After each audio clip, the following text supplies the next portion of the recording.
My name's Daniel Williams, and I'm from Houston, Texas.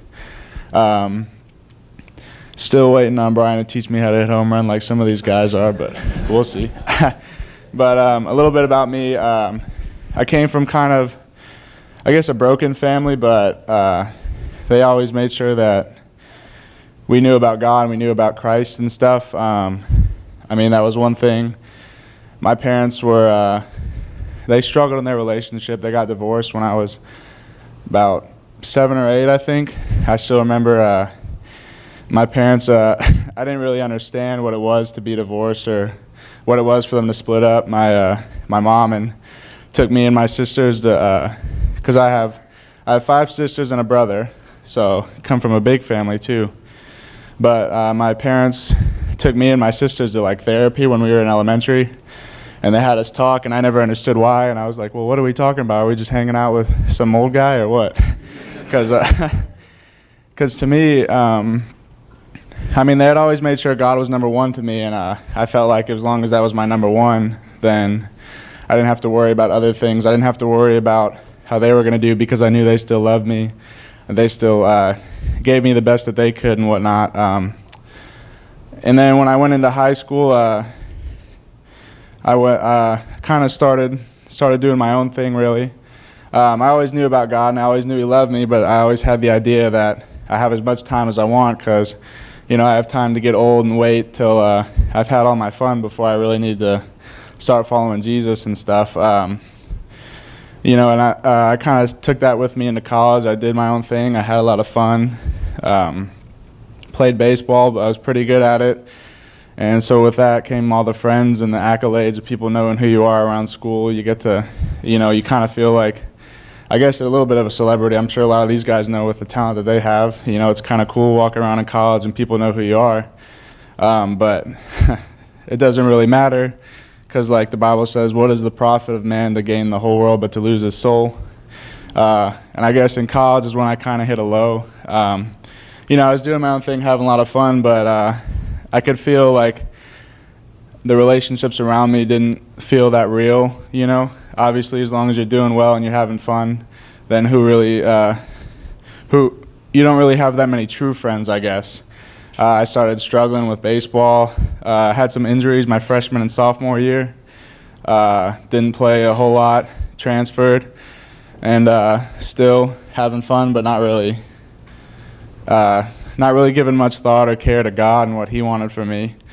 And then that kind of changed. I had 1 or 2 buddies that spoke into my life a lot in college. They would always keep an eye on me because I guess they knew that I had pretty good knowledge of the Word and pretty good knowledge of God, just growing up in church and doing that my whole life. And then they were always checking in on me and seeing like, hey, I heard you were doing this the other night, but I mean, we're having Bible study at your place and you're speaking at that. And it was like, yeah, I knew what to say, I knew what to do, but it wasn't really that real to me.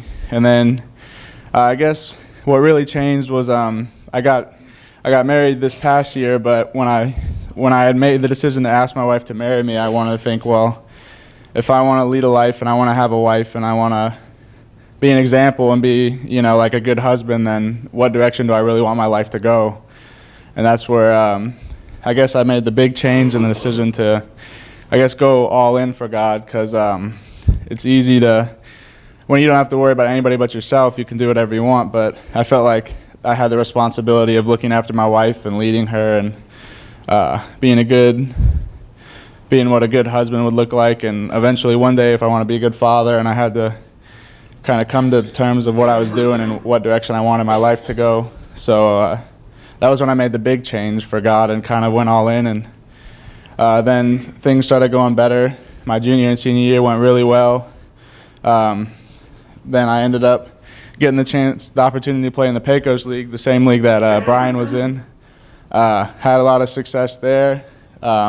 Same guy, Jim Essien, saw me, and he gave me a call, got to come up here, and played pretty well last year and got the invite to come back. And, you know, this year was when I faced one of my bigger tests, especially being with God on my side. I pulled a hamstring like 4 weeks ago. I could kind of feel the pressure of my coach wanting me to play.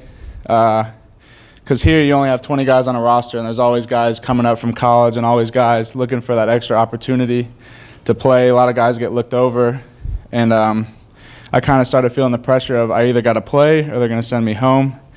And I was real confused because I was doing so well at the beginning of the year, and felt like I might have a chance to do something, and then I get hurt, and then I had to take time to rehab and come back, and things have been slow, but I've just been trusting in God because I know no matter where I end up with baseball, no matter how far I go, there's always other opportunities, and God's brought me so many things, and He's shown me so many different aspects of Him that He's revealed to me every day, and I feel like He reveals those to everybody in their own kind of way because of my story. Obviously, all of our stories are so much different from one another that you know He's real, and you know that there's so much that He has to offer. It's really just about finding your way to Him and finding your way to share with Him, because through the injuries and through all the things that I've experienced with life, I've been able to help reach out with some of my buddies and whatnot and talk to them about God and bring a couple guys to the Lord and just really show them His love, because it's not about us, it's about Him. And so just thankful for the opportunity, and thanks for sharing. And it really what you guys have done with helping put the chaplains together has really been a strong place for us in our lives, because you know, a lot of guys in the league don't really know the Lord, or a lot of guys are still having fun doing their own thing. And the fact that we get to have people come and speak to us every day and keep us on track and keep us set, it really helps keep us grounded. And so we're appreciative of that. So thank you.